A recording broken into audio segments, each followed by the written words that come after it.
இப்போது புதிய அறிமுகம் ஆச்சி ஹோட்டல் சாம்பார் 50 கிராம் ரூபாய் 20 மட்டுமே.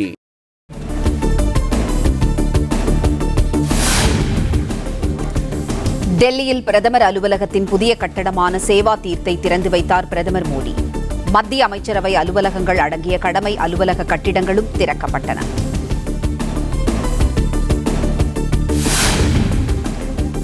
புதிய அலுவலகத்திலிருந்து பணிகளை தொடங்கினார் பிரதமர் நரேந்திர மோடி.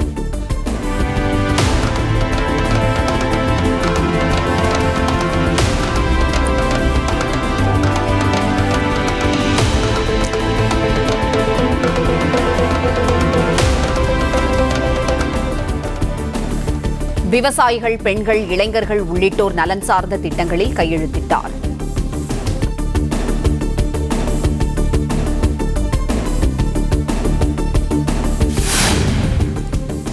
வளர்ச்சியடைந்த பாரதத்தை நோக்கி பயணத்தில் காலனித்துவ மனநிலையை கைவிடுவது அவசியமானது என பிரதமர் மோடி கருத்து. சேவை தீர்த் என்பது பெயர் மட்டுமல்ல, மக்கள் சேவைக்கான அர்ப்பணிப்பை மிக உயர்ந்த நிலைக்கு கொண்டு செல்லும் இடம் என்றும் பேச்சு.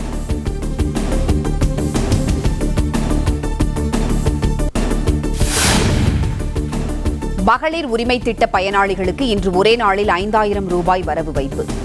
பிப்ரவரி மாதம் 1000 ரூபாய் மற்றும் மார்ச், ஏப்ரல் முன்பணத்துடன் கோடைக்கால சிறப்பு தொகுப்பாக 2000 சேர்த்து வழங்கப்பட்டுள்ளதாக முதலமைச்சர் மு.க.ஸ்டாலின் அறிவிப்பு. இன்னைக்கு காலையில் நம்ம அரசு சார்பில் 5000 ரூபாய் உங்கள் அக்கௌண்ட்டுக்கு வந்திருக்கோம். இந்த பிப்ரவரி மாதம் மட்டும் இல்லாமல் அடுத்த 2 மாதம், அதாவது மார்ச், ஏப்ரலுக்கான உரிமைத்தொகை தவணைகளை சேர்த்து 3000 ரூபாயும், கூடுதலாக கோடைக்கால செலவுகளை கருத்தில் கொண்டு மேலும் 2000 ரூபாய் சிறப்பு தொகையும் சேர்த்து இந்த பிப்ரவரி மாதம் 5000 ரூபாயை சிறப்பு மகளிர் உரிமை தொகையாக 1,31,00,000 பெண்களுக்கு வழங்க உத்தரவிட்டிருக்கிறேன்.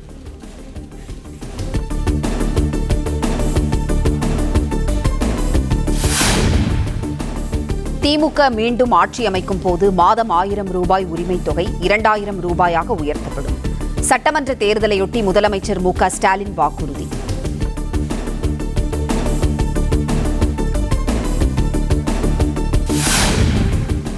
மகளிர் உரிமை திட்டத்திற்காக இன்று ஒரே நாளில் மொத்தம் 6550 கோடி ரூபாய் விடுவிப்பு. தமிழ்நாடு முழுவதும் 1,31,00,000 மகளிருக்கு சென்று சேரும் வகையில் தமிழ்நாடு அரசு நடவடிக்கை.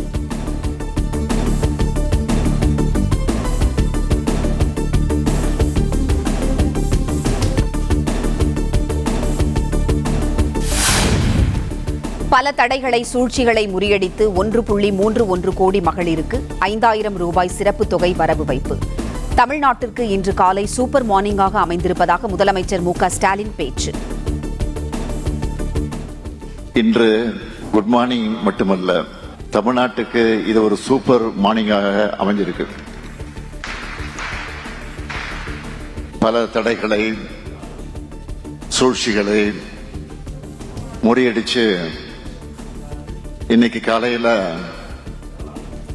1,31,00,000 சகோதரிகளுக்கு சிறப்பு தொகுப்பாக 5000 ரூபாய் மகளிர் உரிமை தொகை வழங்கிட்டு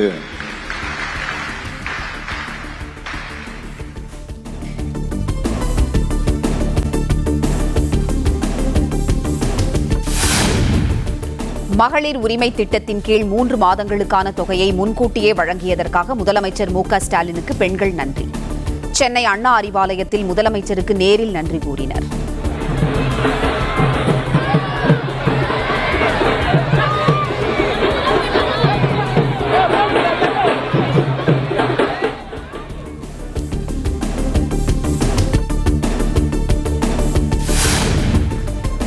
(2024) நாடாளுமன்ற தேர்தல் நேரத்தில் உரிமை தொகை வழங்கப்பட்ட நிலையில் சட்டமன்ற தேர்தலின் போது எப்படி நிறுத்த முடியும்? முதலமைச்சர் மு.க.ஸ்டாலினுக்கு எதிர்க்கட்சித் தலைவர் இபிஎஸ் கேள்வி. ஏற்கனவே 2024 ஆண்டு நாடாளுமன்ற தேர்தல் நடந்தது. அந்த நாடாளுமன்ற தேர்தலில் உரிமை தொகை பெற்று வந்த குடும்பத் தலைவர்கள் அனைவருக்குமே அந்த உரிமை தொகை வழங்கப்பட்டது. அப்படி இருக்கின்ற பொழுது எப்படி இதை நிறுத்த முடியும்? இரண்டாவது, ஒரு அரசு கொண்டு வந்த திட்டம் தொடர்ந்து செயல்பட்டுக் கொண்டிருக்கின்ற பொழுது ஆன்கோயிங் ஸ்கீம் அது எப்பொழுதுமே தேர்தல் நேரத்தில் நிறுத்துவது கிடையாது.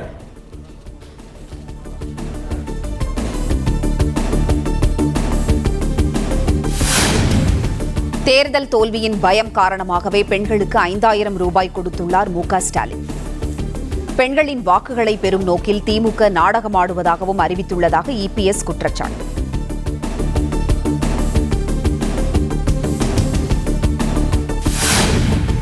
(2022) முதல் 2025 ஆண்டு வரை கோடை காலங்களே வரவில்லையா?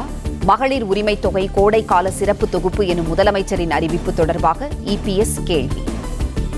கோடைக்காலம் 30 வந்ததா? 22ஆம் ஆண்டு வந்தது, 23ஆம் ஆண்டு வந்தது, 24ஆம் ஆண்டு வந்தது, 25ஆம் ஆண்டு வந்தது. இந்த ஆட்சிக்கு வந்த பிறகு 4 கோடைக்காலம் வந்துடுது. இப்ப 5வது கோடைக்காலம். இந்த கோடைக்காலம் தேர்தலை நோக்கி இருக்கின்ற கோடைக்காலம். அதனாலதான் இந்த காரணத்தை சொல்லி அவளது அறிவிப்பு.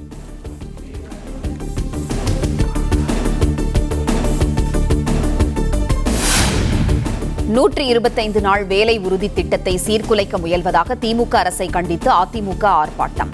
தமிழகம் முழுவதும் நடைபெற்ற ஆர்ப்பாட்டத்தில் பாஜக, அமமுக, தமாக உள்ளிட்ட கூட்டணி கட்சியினரும் பங்கேற்று தமிழக அரசுக்கு எதிராக முழக்கம்.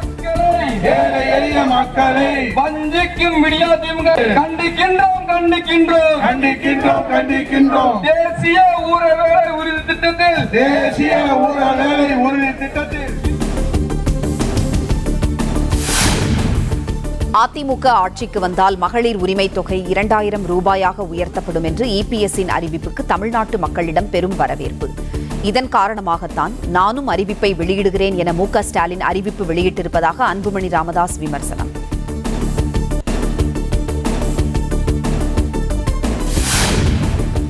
புதிதாக கோடைக்கால சிறப்பு தொகை 2000 ரூபாய் என திடீரென முதலமைச்சர் மு.க. ஸ்டாலின் அறிவித்ததெப்படி? மாதந்தோறும் 15ஆம் தேதி வரவு வைக்கப்படும் மகளிர் உரிமை தொகை இந்த மாதம் 13ஆம் தேதி வரவு வைக்கப்பட்டது ஏன் என்றும் விஜய் கேள்வி.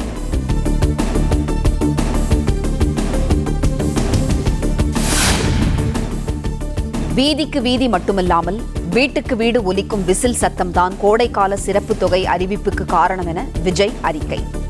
இந்த ஆண்டு மட்டும்தான் கோடைக்காலம் வருகிறதா என்ன என்றும் விஜய் கேள்வி.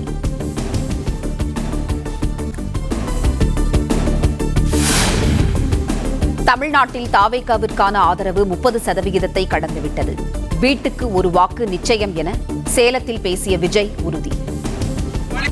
அடுத்தவங்களுடைய அட்ரஸ்ல அரசியல்வாதிகளா இருந்துட்டு இருக்கிற இவங்க எல்லாருக்கும் ஒரு சவால். என்ன மாதிரி சொந்தமா ஒரு கட்சி ஆரம்பிச்சு அட்லீஸ்ட் 1% வாக்கு வாங்கி காட்டுற அந்த தில் இருக்குதா, திராணி இருக்குதா? 75 வருஷ கட்சி, 50 வருஷ கட்சின்னு இன்னைக்கு ஆட்சி அதிகாரத்துல இருந்துட்டு இருக்கிற இவங்க எல்லாரையும் மீறி இன்னைக்கு களத்துல தனியா நின்னு இந்த 2 வருஷத்துல முதன்மை சக்தியா வளர்ந்து 30% தாண்டி இன்னைக்கு மக்கள் ஆதரவை பெற்றிருக்கிற நமக்கு அனுபவம் இல்லையா?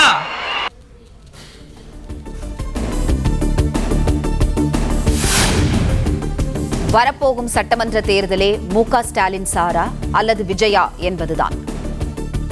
மக்கள் ஸ்டாலினை நம்ப போகிறார்களா அல்லது விஜயை நம்ப போகிறார்களா என்பதுதான் களம் என்றும் விஜய் உறுதி.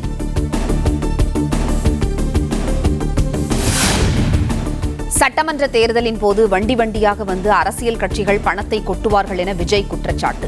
பணத்தை வாங்கிக் கொண்டு கொடுப்பவர்கள் செவிலிலேயே விசிலை ஊதி அனுப்புங்கள் என தொண்டர்களுக்கு வேண்டுகோள்.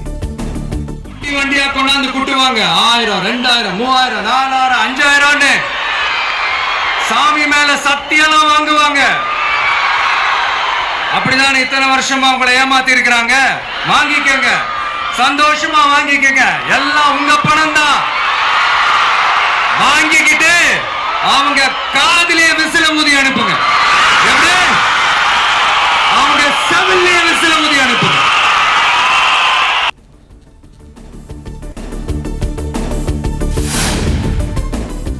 திமுக ஆட்சியில் தமிழ்நாடு அவுட் ஆஃப் கண்ட்ரோலாக மாறிவிட்டது என விஜய் விமர்சனம்.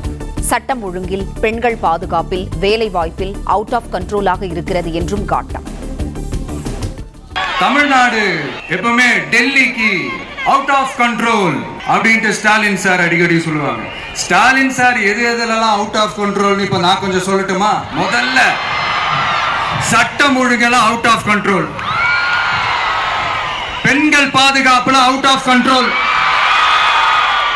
இளைஞர்கள் வேலை வாய்ப்புல அவுட் ஆஃப் கண்ட்ரோல், மொத்தத்தில் அவரோட ஆட்சியே ஒரு அவுட் ஆஃப் கண்ட்ரோல்.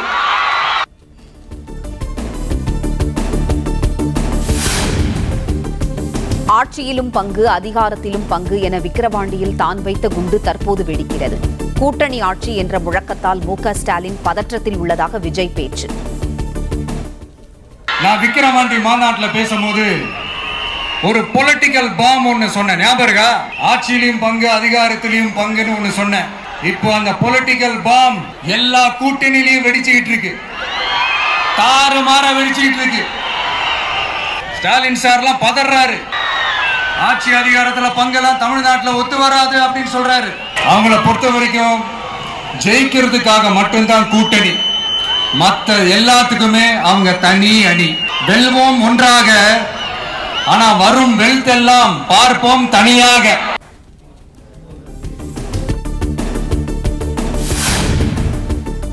ஆட்சிக்கு வந்து 4.25 வருடங்களுக்கு பிறகு வீடு வீடாக சென்று கதவை தட்டி உங்கள் கனவு என்ன என்று கேட்கிறார் ஸ்டாலின். திமுக ஆட்சியை வீட்டுக்கு அனுப்ப வேண்டும் என்பதுதான் மக்களின் கனவு என்று விஜய் திட்டவட்டம். 4.5 வருஷம் ஆச்சு, 4.25 வருஷத்துக்கு மேல ஆகுது. இப்போ ஒவ்வொரு வீட்டு கதவையா தட்டி உங்கள் கனவுகளை சொல்லுங்கள், உங்கள் கனவுகளை சொல்லுங்கள், நாங்கள் அதை நிறைவேற்றி காட்டுறோம். இல்ல, ஸ்டாலின் சாருக்கு மக்கள் சார்பா ஒரு கேள்வி, மக்களுடைய கனவு என்னன்னு உங்களுக்கு தெரியுமா சார்? 2019, 2021, 2024 இந்த 3 தேர்தலையும் மக்கள் உங்களுக்கு வாக்களிச்சதுக்கு காரணம் நீங்க மக்களுக்கு ஏதாவது நல்லது செய்வீங்கன்னு நம்பிதான். ஆனா நீங்க மக்களுக்கு கொடுத்த பரிசு மக்களுக்கு பாதுகாப்பே இல்லாத மக்கள் விரோத ஆட்சி. அந்த மக்கள் விரோத ஆட்சியை அகற்றிட்டு அந்த இடத்தில் தமிழக வெற்றி கழகத்தை ஆட்சி பீடத்தில் அமைக்கணும் அப்படின்றதுதான் மக்களுடைய ஒரே கனவு.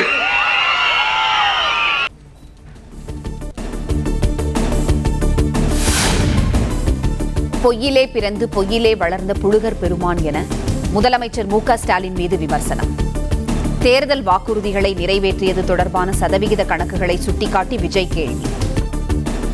ஆட்சிக்கு வந்த அடுத்த வருஷமே 2022ல 70% வாக்குறுதிகளை நிறைவேற்றிட்டோம்னு சொன்னாங்க. அப்புறம் போன வருஷம் 90% வாக்குறுதிகளை நிறைவேற்றிட்டோம்னு சொன்னாங்க. அப்புறம் இந்த வருஷம் 505 வாக்குறுதிகளை 404 வாக்குறுதிகளை நிறைவேற்றிட்டோம். கிட்டத்தட்ட ஒரு 80% வாக்குறுதிகளை நிறைவேற்றிட்டோம்னு சொன்னாங்க. முதல்ல 70, அப்புறம் 90, அப்புறம் 80. இன்னும் தேர்தல் நெருங்க அது 60, 50, 40, 30, 20ல போய் நிக்கும்னு நினைக்கிறேன். அதையும் அவரே அறிவிப்பாரா என்னமோ எனக்கு தெரியல. முதல்வர் ஸ்டைல்லையே சொல்லணும்னா, பொய்யிலேயே பிறந்து பொய்யிலேயே வளர்ந்த புலவர் பெருமானே, கொஞ்சம் அத திருத்தி சொல்றேன், புலுகர் பெருமானே. இப்போது புதிய அறிமுகம் ஆச்சி ஹோட்டல் சாம்பார் 50 கிராம் ரூபாய் 20 மட்டுமே. பிளே ஸ்டோர் மற்றும் ஆப் ஸ்டோரில் இருந்து பாலிமர் செயலியை QR கோடு மூலம் பதிவிறக்கம் செய்யுங்கள். செய்திகளை உடனுக்குடன் பெறுங்கள்.